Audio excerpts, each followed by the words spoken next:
विषयावर आपण काम करतो. जगामध्ये व्यसन हे कॅन्सर सारखं आहे आणि त्याच्यामुळं काय झालेलं आहे, कुटुंबाची हानी, आर्थिक हानी, या बऱ्याचशा गोष्टी प्रॉब्लेमॅटिक आहेत. कुटुंबामध्ये बघितलं तर मुलं असतात, लहान मुलं, त्यांच्यावर अवलंबून असलेले आई वडील, या सगळ्यांचा जर आपण विचार केला तर व्यसन हे कॅन्सर आहे, कुटुंबाला लागलेलं कॅन्सरचं व्यसन आहे. मग काय व्हायला पाहिजे की त्याच्यापासून मुक्तता व्हायला पाहिजे लोकांना, तर आपलं कुटुंब सुखी होणार, हा आपला उद्देश आहे. आता त्या उद्देशामध्ये असं असलं पाहिजे की प्रत्येकाने त्याचं कॅनव्हसिंग करता आलं पाहिजे. त्याला कोणी डॉक्टर पाहिजे, कोणी टेक्निकल पर्सन पाहिजे असं काही नाही आहे. मग या भूमिकेतून आपण 2 स्प्रे तयार केले की त्या स्प्रे करण्याचा मेन उद्देश असा होता की अतिशय सिंपल असला पाहिजे आणि कुणीही माणूस तो कुणालाही रेकमेंड करू शकतो अशाच भूमिकेमध्ये स्प्रे बनवतो. आता काय होतं, बरेच वेळेला आपण काम करत असताना गोष्ट अशी होती की एक ईर्ष्या तयार होती माणसाला की हा नॉन मेडिकल माणूस मेडिकल क्षेत्रामध्ये येऊन येतोय आणि काय करतोय, माहिती देतोय, पैसे कमवतोय आणि मी इथे आयुष्यभर क्लिनिक केला तरी मला पैसे मिळत नाही. ही भूमिका झाल्यामुळे काय होतं की तुम्हाला वेडेवाकडे प्रश्न विचारले जातात की याचा नेमका उपयोग कसा होतो.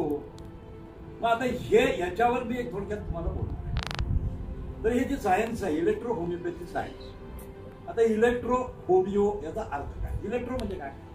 इलेक्ट्रिक गतीनं काम होणारी गोष्ट, म्हणजे क्षणामध्ये ताबडतोब तुम्हाला त्याचं इफेक्ट मिळायला पाहिजे, हा त्यातला मेन भाग आहे. बरोबर आहे. मग ह्याला इलेक्ट्रो होमिओपॅथी. होमिओ म्हणजे काय? होमोस्टॅटिक. होमोस्टॅटिकचा अर्थ काय की शरीरात झालेले बदल हे काय झाले पाहिजे, नॉर्मल कंडिशन मध्ये आले पाहिजे. एखादं व्यसन करणाऱ्या माणसाच्या शरीरात काय होतं, बदल झाले. काय बदल असतात की एक ठराविक वेळ झाली की त्याला आसक्ती निर्माण होते, तर जाऊन जे काही व्यसन असतं त्यांनी लावून घेतलेलं असतं स्वतःला आणि त्यातून तो बाहेर येत नाही. मग इन्स्टंटली काय झालं पाहिजे की ती त्याची इच्छा मेली पाहिजे. क्षणामध्ये तो त्या दारूच्या दुकानात जातो, क्षणामध्ये कुठेतरी ह्याच्यामध्ये मॅक घ्यायला जातो, ड्रग घ्यायला जातो, क्षणामध्ये असतं. तसं त्याला क्षणामध्ये बंद करायसाठी आपल्याला इलेक्ट्रोपॅथी. आता इलेक्ट्रोपॅथी हे नवीन आहे का सायन्स? ते जुनं सायन्स नाही. पहिला आपल्या स्प्रेचा जो ऑब्जेक्शन आहे ते हे आहे, हे औषध आहे, पाणी नाही आहे. हे औषध आहे, हे पाणी नाही आहे. तुम्ही हेच उदाहरण त्यांना समजून सांगा. इथे पाणी आहे का? किती डायल्यूट करा, त्याचा अंश त्याच्यामध्ये राहणार आहे आणि हा अंश शरीरावर काम करतो. आता तो कसा काम करतो, तर तुम्हाला एक उदाहरण मी सांगतो की विंचू चालतो. विंचू जेव्हा शरीरामध्ये विष टाकतो ते किती असतं, किती असतं? अतिशय सूक्ष्म लेवलला विंचूचे विष असतं, पण पुऱ्या शरीरभर पसरतं. विदिन अ सेकंड तो शरीराभर जातो आणि माणसाचा मृत्यू पण होऊ शकतो. कोकणामध्ये असेल तर पुढचं किंवा नाग आपण जर बघितला, ती पाणी सुद्धा मागत नाही माणूस आणि इमिजिएट त्याचा मृत्यू होतो. त्यांनी टाकलेलं असतं विष किती सूक्ष्म, अतिशय सूक्ष्म लेवलला जातं ते आणि शरीरामध्ये सूक्ष्म लेवलमध्ये गेल्यानंतर त्याचा इफेक्ट ॲटम बॉम्ब होतो. तर हे टेक्निक आहे.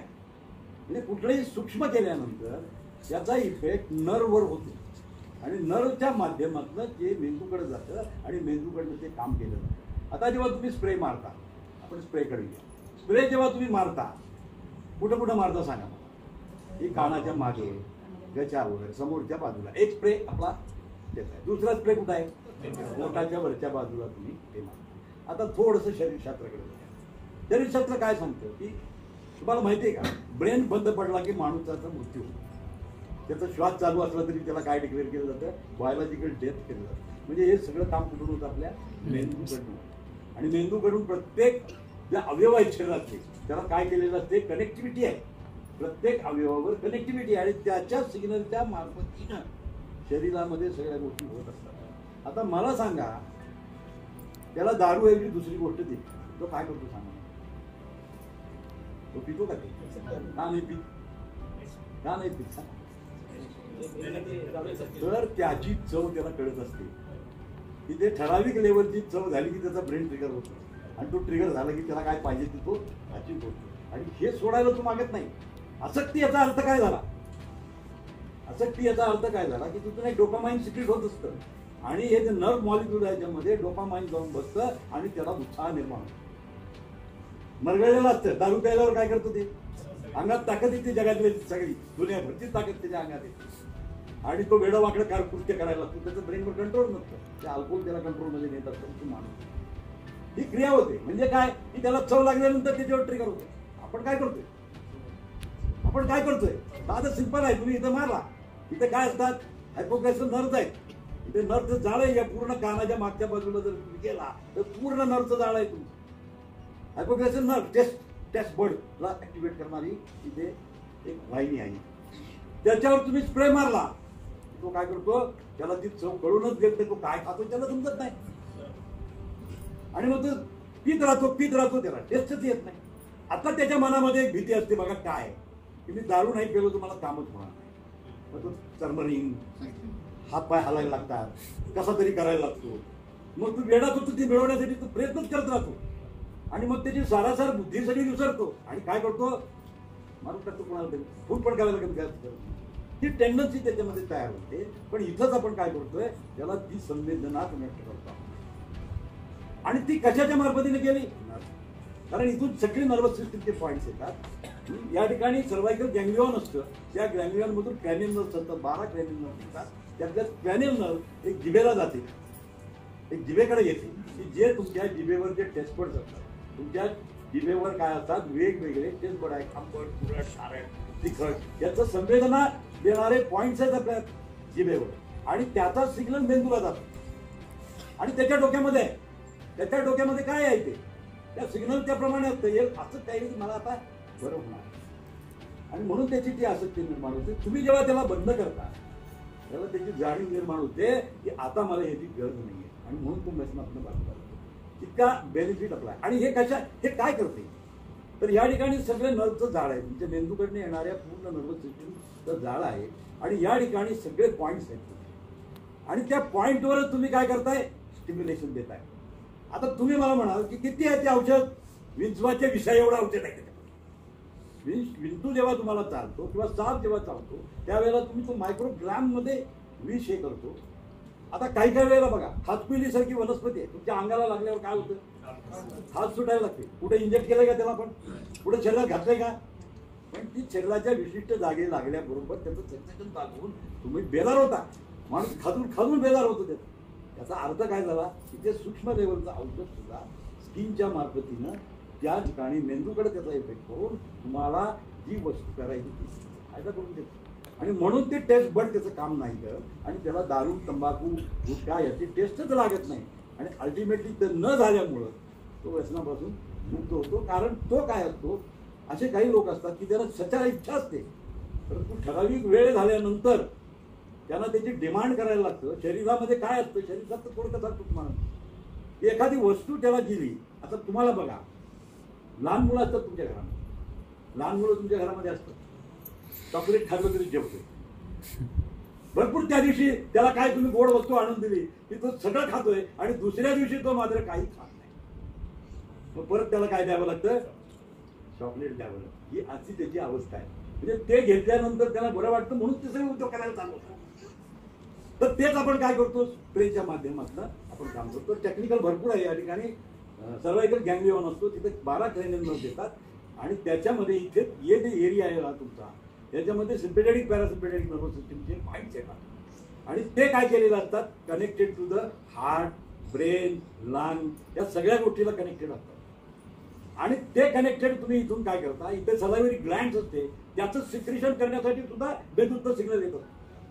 बघा, एक साधी गोष्ट तुम्हाला सांगतो. एखादा चांगला पदार्थ तुम्हाला दिसला की आपल्या तोंडाला पाणी सुटायला सुरू होतं. हे कसं होतं? ते बॉडी मेकॅनिझमचा तुम्ही अभ्यास केला तर तुमच्या लक्षात येईल. ते कसं होतं की ते मेंदू ट्रिगर करतो त्याला आणि सलायव्हरी ग्लँडला सिग्नल जातो आणि लाळ गळायला सुरुवात होते तुमच्या. आणि लाळ गळल्याशिवाय काय होत नाही तुम्हाला टेस्ट कळतं. पण आयुर्वेदाचा जर कोणी अभ्यास केलेला असेल तर सिंपल गोष्ट सांगतो.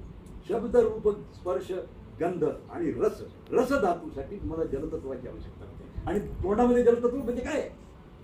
सलायव्हरी ग्लँड. आणि या इथं सगळे बाजूला तुमचे सलायवरी ग्लँड असतात आणि मग काय करतं मेंदूतून त्याला जेव्हा सिग्नल मिळतो त्यावेळेला त्याचं सिक्रेशन व्हायला आणि मग त्याला भूक लागते, सगळं गोड लागते, तो खायला चालू करतो. ही त्याचं तेच आहे. तेच आपण नेमकं काय केलं, आपल्या स्प्रेने बंद केलं. तुम्हाला कुणी विचारलं तर तुम्ही हेच सांगायचं, इथे जे सलायवरी ग्लँड्स आहेत हा टेस्ट बर्डला जाऊन काढण्यासाठी ती सिस्टम आहे, त्याला आम्ही ब्लॉक करतो. त्यामुळे त्याला दारूचं टेस्ट कळत नाही, त्याला टेस्ट समजत नाही, तंबाखूची टेस्ट कळत नाही किंवा गुटख्याची त्याला टेस्ट कळत नाही आणि त्यामुळे तो व्यसनापासून लागतो. हे त्याच्या मागचे टेक्निक. आता 5, 6, 7 पोटावरचा स्प्रे आहे. एक याचा स्प्रे मारला, आता एक पोटावरचा स्प्रे आहे. आता पोटामध्ये सगळे ऑर्गन्स असतात, वेगस नर्व येते आणि त्या प्रत्येक ऑर्गनला कनेक्टिव्हिटी केलेली आहे पोटात. आता तुम्हाला माहिती आहे लिव्हरचं काय काम आहे. लिव्हर काय करते, दारू प्यायला लिव्हर खराब होते, एवढं तर सगळ्यांना माहिती आहे. व्यसन मुक्तीच्या केंद्रामधल्या माणसाला सगळ्यांना माहिती आहे की दारू प्यायला की लिव्हर खराब होतं. औषध खाल्लं, ड्रग खाल्लं तर काय होतं, लिव्हर खराब होतं. म्हणजे लिव्हर काय काम करतो सांगा मला. लिव्हर काय काम करतो, शरीरातलं घाण काढण्याचं काम करतो, शरीरामध्ये अनवॉन्टेड वस्तू आलेल्या बाहेर काढण्याचं काम करतो. नेमका स्प्रे तेच काम करतो. 5, 6, 7, 8 ला स्प्रे मारता ऍट द सेंटर लेवलला, सोलर प्लेक्सस, पीट ऑफ द स्टमक, आणि या ठिकाणी एका बाजूला तुमचे स्प्लीन असते, एका बाजूला लिव्हर असते. त्याच्या सेंटरचा पट्टा आहे हा सगळा. हा पट्टा जो तुम्ही मारताय हा सेंटरचा पट्टा आहे. त्यामुळे स्प्लीन, लिव्हर हे काम करायला चालू करतं आणि ते काय करतं, अल्कोहोल त्याच्या शरीरात जरी आलेलं असतं तर त्या अल्कोहोलला विड्रॉ करायचं काम करतं, बाहेर ढकलून द्यायचं काम करतं. म्हणजे शरीरामध्ये पंचकर्म होतं थोडक्यात. तुम्ही झालेल्या स्प्रेने शरीराचं पंचकर्म केलं जातं आणि ते युरिनच्या वाटेत सगळं बाहेर निघून जातं. आता मला सांगा की ज्या वेळेला त्यातलं अल्कोहोल कमी होतं त्या माणसाच्या ब्लडमधलं अल्कोहोल कमी झाल्यामुळे त्याची आसक्ती कमी होते आणि दारू प्यायचं बंद करतो. 5, 6, 7चा बेनिफिटच आहे. दारू प्यायल्यानंतर काय काय साईड इफेक्ट्स येतात सांगा मला. आता तुम्ही सगळ्यांनी ऑब्झर्वेशन केलं, सगळ्यांनी ऑब्झर्वेशन केलं. ट्रम्बलिंग येते, अँड्रोहार्टचा हेपटाईट आहे, ऍसिडिटी होते, जळजळ येते, इन्सुलिन असते, झोप येत नाही त्याला, अनंत प्रकारचे सिम्पटम्स त्याला येत असतात. अनंत प्रकारचे सिम्पटम आहे. तो काम करू शकत नाही, त्याच्या अंगामध्ये एनर्जी नसते. दारू नसती प्यायला की तू लढत कापतो, तू उठून सुद्धा बसू शकत नाही, अशी त्याची अवस्था क्रिएट होते. ही totally depend upon the alcohol. Alcohol शिवाय किंवा ड्रग शिवाय तो काम नाही करू शकत. ही त्याची कंडिशन असते, त्याचे ऑर्गन्स वर्क करत नाहीत. अशा कंडिशन मध्ये आपण काय करतो, फार सिरियस झाला तर तुम्ही काय करता, त्याला हॉस्पिटलाइज केलं जातं. Why it is done in the hospital, why are taking in the hospital, because everything is damage. सगळ्या वस्तू त्याच्या शरीरातल्या जेवढे ऑर्गन्स आहेत ते डॅमेज झालेले असतात आणि त्याचं फंक्शन नॉर्मल करण्यासाठी आपल्याला हॉस्पिटलमध्ये ऍडमिट करावं लागतं. आता तुमच्याच हातामध्ये हॉस्पिटल आहे, तुमच्याच हातामध्ये हॉस्पिटल आहे. It is not chronic condition. 5, 6, 7 मारला स्प्रे, सुरू झालं त्याचं सगळं काम. कंटिन्युअसली तुम्ही जर त्या 5, 6, 7ला स्प्रे जर मारत गेला तर काय होतं, आपले जे सगळे फंक्शन्स आहेत, ऑर्गनचे फंक्शन इम्प्रूव्ह होतात आणि बॉडी होमोस्टॅटिक मध्ये जातात. होमोस्टॅटिकचा मतलबच असा आहे की बॉडीला नॉर्मल कंडिशन मध्ये नाही. Anything is abnormal, you should keep in the normal condition. म्हणजे काही तुमच्या शरीरामध्ये अघटित घटना घडली, आपण म्हणून अघटित घटना घडली. आपल्या घरामध्ये एखाद्याचा मृत्यू झाला की आपल्या घरामधलं वातावरण कसं, सगळे दुःखी घटते असतात, कोणाला काही काम करायचं वाटत नाही आणि सगळं घराचं स्वास्थ्य बिघडतं. तसं आपल्या शरीरामध्ये हे सगळं कुटुंब आहे, हे सगळं कुटुंब आहे, त्या कुटुंबाचं स्वास्थ्य बिघडलेलं आहे. मग त्याला क्रिएट व्यवस्थित करायचं काम कोण करतं, 5, 6, 7 करतं. या ठिकाणी तुम्ही स्प्रे मारला की हे सगळं आपलं सगळं काम व्हायला पाहिजे. तर हे त्याच्यातला मेन भाग आहे. आणि सूक्ष्मीकरण, हवेमधल्या चांगल्या गोष्टीनं सुद्धा माणसाला बरं वाटतं, फिलिंग गुड. तुम्ही आता कुठेही जा, एखाद्या गार्डन मध्ये गेला, तुम्ही गेला तिथं तुम्ही गेल्यानंतर तुम्हाला कसं वाटतं, एकदम फ्रेश वाटतं. मग तिथं कुठे तुम्हाला औषध दिले, पण तिथला गंध, तिथं जो गंध आहे तो ऑल्फॅक्टरी नर्व मध्ये गेल्यानंतर मेंदूला बरं वाटायला लागतं. लक्षात आलं का, तीच क्रिया आहे. आपण जे करतोय आज, आपण निसर्गामध्ये जे बघतोय तेच आपण करतोय. आपण काही वेगळं करत नाहीये, आपण काही वेगळं करत नाही. त्यामुळे तुम्हाला घाबरायचं काही कारणच नाही. तुम्ही हेच सांगायचं की नर्व सिस्टीमवर डायरेक्ट काम होतात, बॉडीवर त्याचे रिसेप्टर्स असतात आणि त्या रिसेप्टरवर हे औषध मारल्यानंतर ते डायरेक्ट मेंदूकडे जातं आणि मेंदूच्या मार्फतीने या सगळ्या क्रिया तुमच्या होतात आणि म्हणून दारू सुटते. एवढं जरी सांगितलं तर तो गप्पच बसणार, पुढचा तुम्हाला प्रश्न पुढचा विचारला नाही. आपल्याला माहिती झालं की इथं हे आहे, हे सगळं सेंटर आहे, या सेंटरवर तो स्प्रे मारला की त्याचं काम चालतं. लेफ्ट थेरपी तुम्ही बघितलं, लेप लावून लोक बरं करतात. लाईन लागलेली असते लेप लावायला. थेरपी काय काम करतं? ते तुम्ही जे करता तेच काम करतं. तुम्ही जे काम करता तेच करता. कारण या ठिकाणी नर्व्ह सिस्टीमची एंड आलेली आहे. त्या नर्व्ह सिस्टीमला स्टिम्युलेशन दिल्यानंतर मेंदूचं ते काम होतं. म्हणजे सलायव्हरी ग्लँडमधून ते सिक्रिशन होत नाही आणि म्हणून त्याला टेस्ट लागत नाही, त्याला काही समजत नाही. आणि ते समजलं नसल्यामुळं त्याला वाटतं काहीतरी घाण खातोय, तो फुंकून टाक. कारण त्याला एक आदत पडलेली असते. तुम्ही मला सांगा, कधी कधी बऱ्याच वेळेला आपण काय करतो, ही दारू आहे म्हणून त्याला देते का? पण तो आयडेंटिफाय करतो, हे दारू नाही, त्याला पटकन कळतं. कसं कळतं? हीच त्याच्यातलं शास्त्र आहे. कारण तो त्याच्याशी आसक्त झालेला आहे. त्याच्या डोक्यामध्ये ते प्रोग्राम झालेला आहे की हे अशी टेस्ट असते की अशी असते. आता ती टेस्टच ब्लॉक केली तर काय होणार? ते दारू नाही म्हणणार, तो पिणारच नाही. आणि त्याला जी भीती वाटते की मी दारू सोडली तर माझ्या अंगातनं काय काम होणार नाही, हे त्याला लक्षात आल्यानंतर तो ऑटोमॅटिक व्यसन करायला सुरुवात होते. हे त्यातलं मेन बनणं. म्हणजे आपण त्याच्या मर्मावरच बोट ठेवलेलं आहे. लक्षात आलं? आता या ठिकाणी नीला मर्म आहेत, धन्या मर्म आहेत, त्या ठिकाणी आयुर्वेदातली मर्म आहेत. त्या मर्मावर जाऊन तुम्ही काम करताय आणि त्या मर्माची कनेक्टिव्हिटी प्रत्येक ऑर्गनची आहे.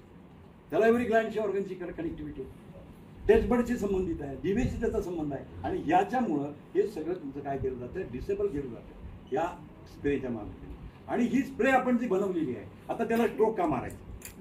आता प्रश्न निर्माण होतो, हलवायचं कशासाठी बाटली?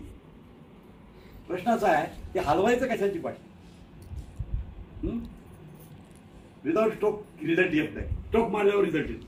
आता या स्ट्रोकच्या मागचं इंटेन्शन काय हे पण तुम्हाला ते मी ही कुठलीही गोष्ट सक्सेशनली जेव्हा तुम्ही हलवता एखादी गोष्ट, तर त्याच्यामध्ये ऊर्जा जनरेट होते.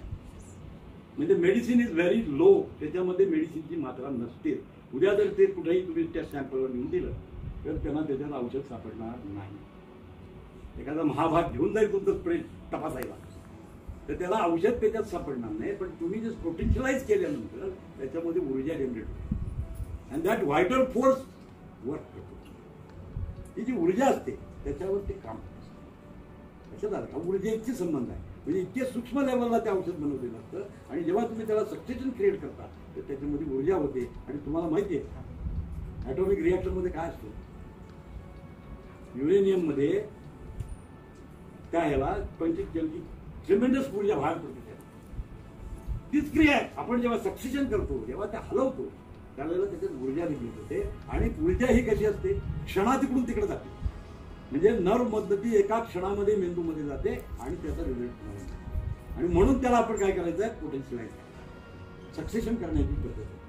जेव्हा त्याला तुम्ही हलवता एका विशिष्ट लेवलमध्ये त्याला टोक दिल्यानंतर त्याच्यामध्ये ऊर्जा तयार होते आणि ती ऊर्जा तुमच्या काम. ही त्याचे इलेक्ट्रोहोमिओपॅथी माझं तंत्र आहे. हा तुमचं काम आहे. ही कानाची बॅकसाईड आहे, बरोबर. आणि हा एरिया आणि हा समोर पहिला स्प्रे तुम्ही इथून मारा, बरोबर. या ठिकाणी तुम्ही स्प्रे करता.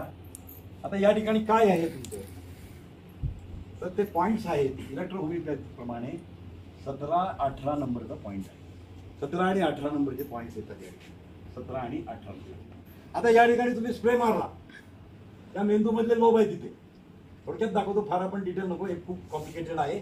आपल्याला समजण्याच्या दृष्टीने आपल्याला फक्त याचं मार्ग बघायचं. आता इथं काय होतं, इथं जेव्हा तुम्ही स्प्रे मारता त्यावेळेला ही इन्फॉर्मेशन कुठे जाते, ब्रेनमध्ये. ज्या वेळेला तर माणसाच्या तोंडात एखादी वस्तू गेली की जिभेची संवेदना कुठे जाते, ब्रेनमध्ये. आणि काय होतं, इथं ज्या लाळा ग्रंथी असतात तुमच्या इथे इथे पॅट्रॉइड ग्लँड्स जे तुमचे असतात त्या काय करतात, सिक्रिशन करतात. सिक्रिशन सुरू होतं. आता सिक्रिशन सुरू झाल्यानंतर काय होतं, तिथं त्याला टेस्ट करायचं आहे. आता तुम्ही काय करताय की तो स्प्रे मारून ठेवलेला असतो. आता त्याची जी सेन्सरी इनपुट आहे तेच बंद केलं जातं. मेंदूकडे जाणारं त्याची जी संवेदना आहे ती टोटली स्टॉप होते for a fraction of a second. आणि त्यामुळं त्याने तोंडामध्ये जर दारू आणि काही जर घातलं तर त्याची संवेदना मेंदूकडे जात नाही. म्हणजे he doesn't feel very good. Feeling well, feeling वेलचा जो कन्सेप्ट आहे बरं वाटतं. आता तुम्ही बघा, आता एक व्यसन आहे, आणखी एक व्यसन आहे लोकांना, चहा पिणे. कंटाळा आला तर तुम्ही काय करता, लोक लगेच चहा पितो. चहा प्यायल्यावर काय होतो, एका क्षणामध्ये तरतरी येते. आता ही तरतरी कशी येते, तर जे प्रोटीन्स असतात तुमच्या शरीरामध्ये, जे प्रोटीन आहे याच्यामध्ये सिरोटेनियम नावाचा एक पदार्थ असतो. हा सिरोटेनियम नावाचा पदार्थ कुठून सिक्रेट होतो, मेंदूतून तयार होतो. आणि या इथं गेला की हे प्रोटीन काम करायला लागतं. म्हणजे तुम्हाला आळस आलेला असतो, तो आळस काय करतो, इमिजिएटली इन्स्टंट मध्ये तो आळस इथून निघून जातो आणि तुम्हाला एकदम फ्रेश वाटतं आणि तुम्ही काम करायचं. आता तंबाखू खाल्ल्यानंतर काय अवस्था आहे, मला मी मुद्दाम होतो, गुटखा खाल्ला तंबाखू खाल्ला ते माणसाला काय वाटतं तिथं, तर हे सिरोटिनिन इकडनं सिक्रेट होतं, तोंडात गेलं ना गेलं, इन्स्टंटली जेव्हा ते तोंडात घालतो त्यावेळेला मेंदूतून सिरोटिनिन फ्रीली व्हायला लागतं आणि प्रोटीन काम करायला लागतं, त्याला उत्साह वाटतो. पहिल्या सुरुवातीला त्याला ते फार वाटतं. व्यसन चालू व्हायच्या आधीची कंडिशन आहे. जेव्हा व्यसन चालू होतं त्यावेळेला ही कंडिशन होते, डोपामाइन सिक्रेट होतं आणि नर्व्ह सेलमध्ये ते डोपामाइन गेल्यामुळं इम्पल्स जोरात जातो आणि त्याला फिलिंग उलटते. आपल्याला एवढंच माहिती की ते व्यसन की त्याला बरं वाटायला लागतं आणि तो बरं वाटण्याच्या याच्यामध्ये त्याला हॅबिट होऊन जाते आणि मग तो काय करतो, 24 तास 12 तास तो गेला की तो काय होतो, विड्रॉल फ्रॉम दॅट, इमिडिएटली जाऊन घ्यायला चालू करतो. आता इमिडिएटली जाऊन खायला चालू केल्यानंतर त्याला रोखणारं कुणी नाही ना, रोखणारं कुणी नाही. आपण काय केलं, स्प्रेने त्याला रोखलं, स्प्रेने काय केलं, त्याला रोखलं. त्याला जी जाणारी सवय नाही जिभेतून ते आपण बंद केली, म्हणजे तोंडात त्यांनी घातल्यानंतर त्याला मातीच लागते आणि तो काय करतो, थुंकून टाकतो, घाण लागते, कडवट लागतं, इतकीशी घाणेरडी टेस्ट त्याला तयार होते, त्याला फिलिंग गुड होत नाही, अनोईंग होतं, त्याला अनोईंग आल्यामुळे थुंकून टाकतो. आपण काय केलं, इथं जे स्प्रे मारलेला आहे त्या स्प्रेमुळे काय होतं, हे जे अल्टरनेटिव्ह लोब म्हणतं जे इन्फॉर्मेशन त्याला वर जाणार आहे, ॲफर्मेटिव्ह चॅनल म्हणतात त्याला. इफर्मेटिव्ह आणि ॲफर्मेटिव्ह दोन प्रकारचे चॅनल असतात. ॲफर्मेटिव्ह म्हणजे सेन्सेशन असतं, ते सेन्सेशन त्याचं मेंदूतून कट झाल्यामुळं त्याला टेस्टच कळत नाही आणि टेस्ट न कळल्यामुळे तो फेकून जातो. पण त्याला मात्रा किती पाहिजे, किलोभर पाहिजे का, कारण आयुर्वेद काय सांगतो त्याच्यात आयुर्वेदाचाही कन्सेप्ट सांगतो. बरेचसे लोक म्हणते पोटात घेऊन सुद्धा आम्ही काम करू शकतो. पोटात घेऊन काम केलं तर काय होणार, त्याला मात्रा किती लागणार. तर आयुर्वेद सांगतो की कुठल्याही द्रव्याला गुण आणि कर्म असतात. कुठलंही द्रव्य अस्तित्वातच नाही की ज्याला गुण आणि कर्म नाही. आता याचं उदाहरण मी आपण थोडक्यात आपण घेऊया. उदाहरण काय सांगतो तुम्हाला मी, गुण आणि कर्माचं कन्सेप्ट कसं आहे की आपण बासुंदी खाल्ली की आपल्याला काय येते, सुस्ती येते, कफ निर्मिती होते आपल्या शरीरात इमिजिएटली. म्हणजे त्याचा प्रभाव काय, सुस्ती करणे हा त्याचा प्रभाव. अन्नातले सगळ्या पदार्थ तिखट खाल्ल्यानंतर बरं वाटतं, एक्सायटेशन होतं बघा. म्हणजे प्रत्येक पदार्थाला काय आहे, स्वतःची गुणधर्म आणि कर्म आहे, त्याप्रमाणे शरीरामध्ये कर्म केली जातात. मग काय व्हायला पाहिजे, ते कर्म तर सारखं पाहिजे का व्हायला, म्हणजे ते 24 तासाच्या आत काय व्हायला पाहिजे, शरीरातून बाहेर गेलं. तुम्ही मोठी मात्रा घेतली तर ते काय होतं, 24 तासाच्या शरीरातून बाहेर जात नाही आणि मग त्याचे साईड इफेक्ट चालू होतात. शरीरामध्ये दूषक परिणाम चालू होतात. काय होतात, दूषक परिणाम. लोक म्हणतील ओरली खाऊन पण होते, त्याला बदली करायचं औषध आहे आमच्याकडे, मेंदूला बंद करायची, ब्युटा ब्लॉकर आहे. ॲलोपॅथीचे डॉक्टर काय करतात, बीटा ब्लॉकर देतात. मला मुद्दाम मी सांगतोय, व्यसनमुक्ती करायला जेव्हा तेव्हा त्याच्याकडे जात हो त्यावेळेला त्याला ड्रग दिले जातात आणि ते ड्रग काय करतात, त्याच्या संवेदनात बंद करतात. तो पिऊ नये म्हणून त्याच्यासाठी सगळे उपचार केले, त्याला डेड करतात, त्याच्या मेंदूला पूर्ण डेड करून ठेवले जातं, त्याला संवेदनाच जाऊन. परंतु withdrawal of that is not coming with that immediately. ते विड्रॉ होत नाही कारण तो शरीरातून बाहेर जात नाही आणि त्याचे साईड इफेक्ट तुमच्या शरीरात होते. म्हणजे तुमच्यासारख्या नॉन मेडिकल माणसालाच योग्य आहे का, तुम्हाला काय काम करायला डोक्याला माझ्या कटकटच झाली, पेशंट आला तर झोपूनच राहतोय, तो हालतच नाही, तो उठतच नाही, 4 दिवस झाले तो झोपलेलाच आहे. लक्षात घ्या, प्रॉडक्ट काय महत्व आहे. फॅमिलीतली बाई पण मारू शकते, तिच्या नावाला दारू पित असेल, मुलगा दारू पित, आई पण मारू शकते. Very safe to use. सगळ्यामध्ये महत्वाची गोष्ट आहे की अतिशय सेफ आहे. त्याचं कारण आहे की आपण मायक्रो मध्ये देतो, मायक्रो मध्ये. It's a nano technology product. अतिशय सूक्ष्म लेवलला मेडिसिन दिल्यामुळं within a fraction of second शरीरातून त्यामुळे त्याचे साईड इफेक्टचा प्रकार आपण आधी बात करू. There is no not all एक सिंगल साईड इफेक्ट. आता दुसरा भागाचा आहे process of making the product. हे पण तुम्हाला माहिती आहे. इलेक्ट्रो होमिओपॅथीची औषधं कशी बनतात, शेवटचं चॅप्टर आहे, पण तेवढं सांगतो आणि थांबणार आहे. तर इलेक्ट्रो होमिओपॅथीची औषधं कशी बनवली जातात, तर वनस्पतीचा अर्क काढले जातात. That is called as a cohobation method. म्हणजे त्याला कोल्ड फर्मेंटेशन करून त्याच्यातनं अर्क सगळ्या वनस्पतीचं काढले जातात. सॅच्युरेशन लेवलला ते पुढं तयार केलं जातं ते आणि त्याला म्हणतो आपण क्रूड इसेन्स असं म्हणतो. That is a crude system. Ayurveda काय आहे? फ्रूट आहे, फ्रूट सगळंच वापरताय तुम्ही, सगळंच वापर. आपण काय करतो? त्याला डायल्यूट करतो, डायल्यूटेड फॉर्म मध्ये नेऊन ठेवतो.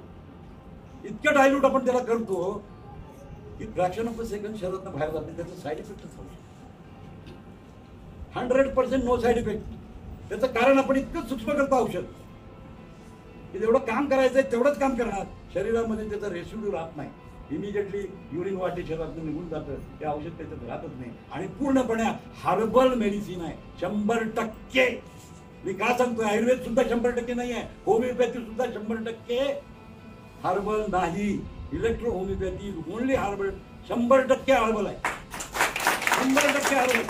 त्याच्यामध्ये कुठलंही केमिकल नाही, 100% आहे. आयुर्वेद सुद्धा 100% नाही. त्याच्यामध्ये मेटल्स वापरले जातात, पारद वापरलं जातं, आर्सेनिक वापरलं जातं. होमिओपॅथीमध्ये गेला तर हे सुद्धा वापरतात. जंतूंच्या लसीला पण शुद्धीकरण करून देतात. होमिओपॅथीमध्ये हे सगळं वापरलं जातं. 100% होमिओपॅथी सुद्धा सेफ नाही. But electro homeopathy is very safe because is 100% herbal medicine. म्हणजे आज हर्बलच्या नावाखाली काय वाटेल ते विकलं जातं. हर्बल शॅम्पू येतो तुमचं, काय आहे त्याच्यामध्ये? सगळं केमिकलच आहे. आणि त्याचं नाव आहे हर्बल आहे, कारण आयुर्वेदाच्या नावाखाली काही विकता येतं. पण आपण ते करत नाही. म्हणून तुम्ही बिनधास्त सांगा जाऊन हे 100% हर्बल आहे. त्याच्यामध्ये कुठल्याही प्रकारचे साईड इफेक्ट नाही. आणि इतक्या सूक्ष्म लेवलला मात्र आपण घेतो की त्याच्या शरीरामध्ये साईड इफेक्टच होऊ शकत नाही. It is very safe to use, very safe to use. कारण तुम्ही लोकांनी बघितलेलं आहे करून. काही लोकांनी तोंडामध्ये सुद्धा स्प्रे मारलेला आहे. सांगायचं नाहीये ते वेगळं का जायचं असं सांगत आहे. पण तोंडामध्ये सुद्धा स्प्रे मारून बघितलेला आहे लोकांनी. काय झालं का कुणाला? आज तागायत इलेक्ट्रोपॅथीच्या औषधाने एकही माणूस मेलेला नाही. 100% हर्बल. सूक्ष्मीकरण त्याच्यामध्ये पण होतं. आयुर्वेदामध्ये सुद्धा सूक्ष्मीकरण करण्याची पद्धत आहे. परंतु कालांतराने त्याच्यामध्ये भस्म, मेटल्स हे सगळं ते वापरायला सुरू केलं ते. आणि त्याला साईड इफेक्ट्स होऊ शकतात, कारण त्याच्या प्रिपरेशनवर अवलंबून आहे. How it is prepared. Our medicine don't have any side effect. कारण प्रोसिजर एकच आहे. पाण्यात घाला, अर्क काढा आणि द्या. त्यामुळे त्याला काहीच होऊ शकत नाही, काहीच होऊ शकत नाही. त्यामुळे त्याला साईड इफेक्ट नाही. अतिशय सेफ सिस्टम आहे. आणि एवढंच सांगायचं, कुणीही तुम्हाला भेटला it works on the nervous system. Nervous सिस्टीमवर काम करून आम्ही व्यसनमुक्ती करतो असं तुम्ही लोकांना सांगायचं. मग त्याला जास्त पाहिजे, माझा नंबर जोडून द्या, बोलतो त्याच्याशी. त्याला संशय जर आहे तर बोलायला मी तयार आहे की. कारण का की चुकीचा प्रसार होता कामा नये. चुकीचा प्रसार केल्यामुळे नुकसान होतं पब्लिकचं, त्यांचं नुकसान होत नाही. आज पब्लिक व्यसनमुक्ती होणार आहे. काय असतं की मोर ट्रस्ट ऑन द डॉक्टर्स असतं. माणसं डॉक्टरवर जास्त विश्वास ठेवतात. कारण पूर्वीच्या डॉक्टरने ते पुण्याई तयार केल्या. आजच्या डॉक्टरवरच नाही आहे ही पुण्याई, पूर्वीच्या डॉक्टरांची पुण्याई. त्याला देव मानत होते लोक.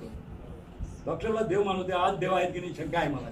देव नाही आहेत, ते दानवसारखं काम करतात, ते देवासारखं काम करतात. तर ही त्याच्यातली मेन बाब आहे. आणि म्हणून आपलं जे प्रोडक्ट आहे हे अतिशय सेफ लेवलला काम करणारं प्रोडक्ट आहे. त्यामुळे मनामध्ये कुठलीही चिंता न करता तुम्ही हे प्रोडक्ट विकू शकता. हे work on the central nervous system. आपल्यामध्ये 2 सिस्टीम असतात, पेरिफेरल आणि सेंट्रल नर्वस सिस्टीम नावाचे 2 प्रकार असतात. जे टेक्निकल आहे त्यांच्यासाठी सांगतो. It works on the peripheral nervous system. Peripheral कडून ते काय जातं, ब्रेनकडे त्याचा सिग्नल जातो आणि ब्रेनच्या मार्फतीने या स्टॉप द सिक्रेशन. त्याला चालू करायचं, बंद करायचं, ऑन ऑफ आहे. हे तुमचं ऑन ऑफ बटन आहे. अगदी भाषेत बोलायचं तर काय आहे, ऑन ऑफ बटन आहे. दिवा लावला, दिवा बंद केला. दिवा लागू नये म्हणून व्यवस्था केली. दिवा ज्याचा लागू नये म्हणून व्यवस्था केली. त्याला समजणारच नाही ना. त्याला काही नाही समजलं तर तू काय करतील. आणि तो 8 दिवस, 15 दिवस, 20 दिवस, 22 दिवस त्यांनी एकदा ते सोडलं की त्याची आसक्ती पण कमी होईल. त्यालाच लक्षात येईल की याचा काय उपयोग नाही म्हणून. हे घेण्याचा मला काही फायदाच नाही आहे. त्यामुळे आपण व्यसन करत होतो. आणि दुसरं काय होतं की हा 567 ला जो 567 चा तो पार्ट आहे.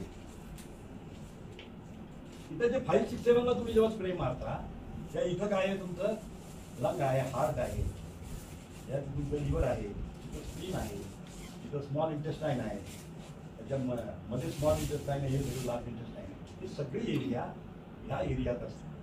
That is connectivity to that area. आणि त्यामुळं हे सगळं 567 वर तुम्ही स्प्रे मारल्यामुळे या सगळ्या फंक्शन तुमचं ओके होतं. आणि हे फंक्शन ओके झाल्यामुळं शरीर काय जातं, होमोस्टॅटिस मध्ये जातं. आणि त्यामुळं त्याची नॉर्मल कंडिशन असते, त्याला कुठलेही साईड इफेक्ट राहत नाही. कालांतराने पूर्ण त्याच्या शरीरातून टॉक्सिन बाहेर निघून जातात. कारण principle of electrohomeopathy is purification of blood and the lymph. इलेक्ट्रोहोमिओपॅथीचं प्रिन्सिपल आहे the purification of lymph and the blood. Lymph म्हणजे काय? आता तुम्ही प्रश्न विचारा मला, लिम्फ म्हणजे काय? तुम्ही अन्न खाल्ल्यानंतर जे तयार होतं ते काय? ते काय? तुम्ही एवढं सगळं खाताय, भाजी खाताय, भाकरी, पोळी, चपाती, भात, त्याचं कन्व्हर्जन कशात होतं? लिम्फमध्ये. लिम्फ म्हणजे तुमच्या शरीराला लागणारं न्यूट्रिशन आहे, तुमचं शरीर बनवण्यासाठी जे न्यूट्रिशन आहे. आणि हे न्यूट्रिशन तुम्हाला काय करतं? मदत करतं तयार करायला. लक्षात आलं? हे न्यूट्रिशन आहे. आणि न्यूट्रिशन खराब झालं तर काय होतं? ब्लड खराब होतं. कारण त्या न्यूट्रिशन पासूनच ब्लड बनतं. आयुर्वेदामध्ये सप्त धातू चिकित्सा म्हणतात. काय सांगितलंय त्याने? रक्त, रसापासून रक्त बनतं, रक्तापासून मांस बनतं, मांसापासून मेद बनतो, मेदापासून अस्थि बनतं, अस्थिपासून तुमचं शुक्र जे धातू आहे तो बनतो. हे 7 धातूची चिकित्सा आयुर्वेदामध्ये सांगितलेली. म्हणजे रसधातू जर चांगला झाला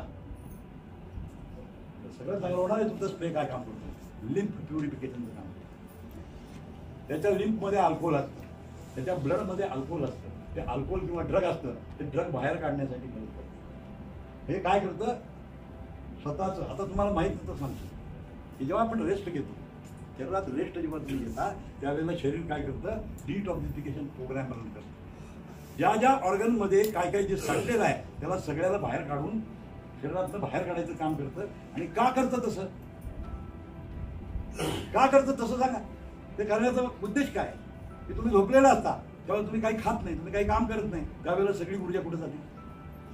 मेंटेनन्स ऑफ द बॉडीला जाते. म्हणजे जेवढे व्हायटल ऑर्गन्स आहेत. आता व्हायटल ऑर्गन म्हणजे काय? 24 तास चालणारे ऑर्गन्स. हार्ट बंद पडलं तर माणूस मरतो, लंग बंद पडलं तर माणूस मरतो, किडनी बंद पडली तर माणूस मरतो, लिव्हर बंद पडलं तर माणूस मरतो. जगूच शकत नाही. किडनी बंद पडली तर माणूस मरतो. म्हणजे हे काय आहे? 24 तास तुमच्या शरीरामध्ये चालणारे ऑर्गन्स आहेत. 5, 6, 7 काय करतो की त्याच मुद्द्यावर येतोय की याचं हेल्थ मेंटेन करतो. किडनी आहे, लिव्हर आहे, हार्ट आहे, या सगळ्याला तो 5, 6 वर तुमचा स्प्रे आहे ना, तो स्प्रे काम करतो. आणि ह्याचं सगळ्याचं होमोस्टॅटिक मेंटेन करतो. म्हणजे जे दारूमुळे त्याच्या शरीरावर झालेले जे परिणाम आहे, म्हणजे तो लंगला प्रॉब्लेम आहे, हार्टला प्रॉब्लेम आहे, त्याच्या लिव्हरला प्रॉब्लेम आहे, लॉस ऑफ एपेटाईट होतं, त्याला भूक लागत नाही, खात नाही तो, या सगळ्या कंडिशन मारणाऱ्या स्प्रे. हा त्याचा ऍडव्हान्टेज आहे. म्हणजे जे आयुर्वेदात पंचकर्म करतात शरीर साफ करायला, हेच पंचकर्म तुम्ही ते स्प्रेने करताय. It is a modern technique with the help of electrohomeopathy. तुम्ही हे करताय म्हणजे we are not doing any non technical work. आपण 100% टेक्निकल काम करतो. म्हणजे तुम्हाला माहित नव्हतं, थोडक्यात तुम्हाला मी सांगायचा प्रयत्न केलेला आहे. आता तुम्हाला त्याची गंमत सांगतो मी. आता हे बेंबीत तुम्ही मारलं, हे is the centre of the place आहे. ही सेंटर ऑफ द प्लेस आहे. याची कनेक्टिव्हिटी ऑल ऑर्गन्सला आहे. आईच्या गर्भामध्ये जेव्हा बाळ असतं त्यावेळेला त्याला न्यूट्रिशन कुठून मिळतं? बेंबीच्या मार्फतीने मिळतं, नाळीच्या मार्फतीनं बेंबीतून मिळत असतं. म्हणजे इथं तुम्ही जर कार्य केलं तर कुठावर कार्य होणार? इपिगॅस्ट्रिक रिजन मध्ये जेवढे हायपोग्रास्टिक इपिगॅस्ट्रिक रिजन मध्ये जेवढे ऑर्गन्स आहेत पोटात त्या सगळ्या ऑर्गनवर काम करत आहे. हे ऍडव्हान्टेज आपला 5, 6, 7 वर जो मारण्याचा आपला जो स्प्रे आहे तुम्हाला त्यांनी सांगितलं नाही, तुम्हाला फक्त लोकेशन सांगितलं बाबा एवढ्या एरियात तुम्ही मारा. लक्षात आलं का? पण तो एरिया म्हणजे काय आहे? It is a central place. म्हणजे सेंट्रल गव्हर्नमेंट आहे. थोडक्यात काय आहे? सेंट्रल गव्हर्नमेंट आहे. आणि बाकी ऑर्गन काय आहे? स्टेट गव्हर्नमेंट आहे. याला मेन रसीद कोण पुरवतं? Central government. आणि तुम्ही कोणावर काम करताय? हेच काम आहे 5, 6, 7. हे सेंट्रल गव्हर्नमेंटवर तुम्ही काम करता. आणि त्यामुळे काय होतं की पोटातले जेवढे आजार आहेत ते सगळे आजार बरे होऊ शकतात. ते पण त्याला सातत्य पाहिजे. एक दिवस मारून होणार नाही, एक दिवस मारून होणार नाही. तुम्हाला ते कंटिन्युअसली मारावं लागेल. कंटिन्युअसली मारल्यानंतर त्याचे जेवढे याचे जे साईड इफेक्ट्स आहेत ते पुरे साईड इफेक्ट त्याचे कंट्रोल होणार आहे. त्याचं डाएट तुम्ही एक प्रश्न असा आहे की काही लोकांची मानसिकता असते आणि स्प्रे मारतोय तर तुमचं काहीच फरक पडला नाही. मला हाय ते टेस्ट आहे. नाही, एक गोष्ट आहे. आता 2 गोष्टी असतात. आता तिथं मी त्या मुद्द्यावर येतो. तुमचं काउन्सिलिंग किती प्रगल्भ आहे, तुमचं काउन्सिलिंग किती प्रगल्भ आहे त्याच्यावरती गोष्ट. त्याचं कारण मी तुम्हाला सांगतो की मला दारू सोडायची नाही. त्याची मानसिकता तुम्हाला बदलावी लागेल. आता अशा कंडिशन मध्ये काय करायचं? 567 वर मारलेला स्प्रे अतिशय कामाला आहे. मानेवरच्या स्प्रेपेक्षा 567 जो मारतो स्प्रे ना, that give you the result. काय सांगायचं, तुझ्या पोटात दुखते का रे, तुला उलटी होते का रे, तुला संडास होते का रे, जे सिम्पटम आहे त्याच्यावर हात घाला. दारू सोडायसाठी मी आलेलोच नाहीये, तुला मी दारू सोडायसाठी आलेलोच नाहीये. मी काय करणार आहे, तुझं पोटाचीच तक्रार आहे ती मी कमी करणार आहे. म्हणून मी तुला हा स्प्रे मारते. मारून 10% लोकांना रिझल्ट काय येत नाही. तुमचं मी उत्तर तुम्हाला की त्याचा ब्रेन किती ऍक्टिव्ह आहे, त्याच्या ब्रेन मध्ये प्रॉब्लेम आहे. मारून काय होणार आहे का? नाही सर, ऍक्टिव्ह ब्रेनच्या लोकांना पण रिझल्ट येत नाही. तेच सांगायला लागलो मी आता, की ज्यांचा ब्रेन मध्ये गडबड आहे, नॉर्मलच त्याचं होमोस्टॅटिक होत नाही, त्याच्यावर तुम्ही स्प्रे लॉंग टर्म मारायला पाहिजे. त्याला स्प्रे एका दिवसात, 2 दिवसात, 3 दिवसात, 4 दिवसात असं होणार नाही. त्याचं सक्सेस येणार 100%. मी सांगतो स्प्रेने सक्सेस आलाच पाहिजे. फक्त प्रॉब्लेम काय आहे, टाइम ड्युरेशन. लॉंग पिरियड आहे, त्याचं शरीर बिघडलेलं आहे, दुरुस्त व्हायला किती वेळ लागतो. ही ॲलोपॅथीची मानसिकता आहे, ही ॲलोपॅथीची मानसिकता आहे. मी का सांगतो, इन्स्टंट. अरे तुझं शरीरच सगळं खरं आहे, तू मरायला टेकलेलं आहे, लक्षात घ्या. आणि तुम्ही स्प्रे न केव्हा होईल असं होणार नाही. असायलाच पाहिजे. त्याला बरं व्हायचं असेल तर त्याला करावंच लागेल. मग तुमचं सांगण्याचं काम आहे की बाबा हे मारल्यानंतर काय होतं, हे तुम्ही जर त्याला काउन्सिलिंग केलं, हे जर तुम्ही त्याला काउन्सिलिंग केलं तर 100% होणार आहे त्याला बरं. पण तो काय करतो तुम्ही सांगू शकत नाही. त्याच्या मनामध्ये शंका येते की ह्या माणसाला 5 दिवसात आलं मला रिझल्ट झाला नाही. What is comparing, the timing is comparing. पलीकडच्या माणसाला 2 दिवसात दारू सुटली ते, आणि मी 3 महिने मारतोय तरी पण माझी सुटत नाही.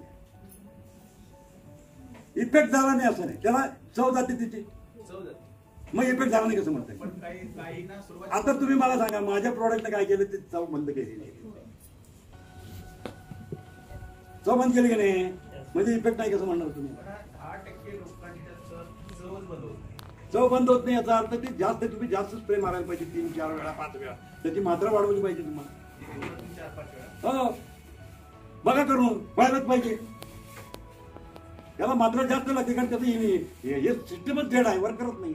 कारण त्याने ॲलोपॅथीचे ड्रग भरपूर घेतलेले असतात, त्याची नर्व होती ती वीक झालेली असते आणि ती नर्व काम करत नाही. त्याची नर्व काम करत नाही, त्याला जेवढा इम्पल्स पाहिजे तेवढा इम्पल्स त्याला तुमचं स्प्रे करू शकत नाही, म्हणून तो बंद होत नाही. बघा मला एक गोष्ट सांगा, की साधं पॅरासिटामॉल खाऊन बरा करणारा एखादा पेशंट आहे आणि एखादा अँटीबायोटिक हायर औषध घ्यायचीच परिस्थिती आहे, त्याला पॅरासिटामॉल झालं तर बरं. हीच प्रकार आहे त्याचा.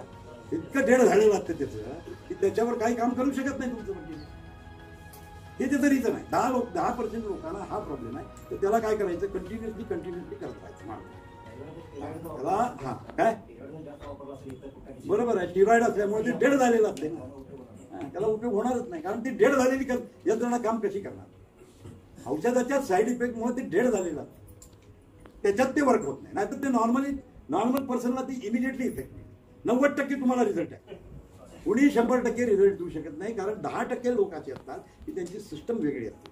5%, 10% लोकांना रिझल्ट येणार नाही, हे रिझन आहे.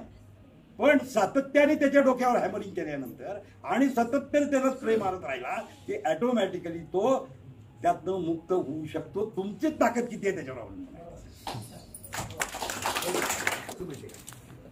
तुम्ही औषध किती लेवलला देता, आणि आंबट किती खाता. मगाशी तुम्हाला काय सांगितलं, प्रत्येक द्रव्याला कर्म आणि गुण असतात. तुमच्या त्या जे सूक्ष्म लेवल आहे त्याला ब्लॉक करायचं काम करतं आंबट म्हणून खायचं.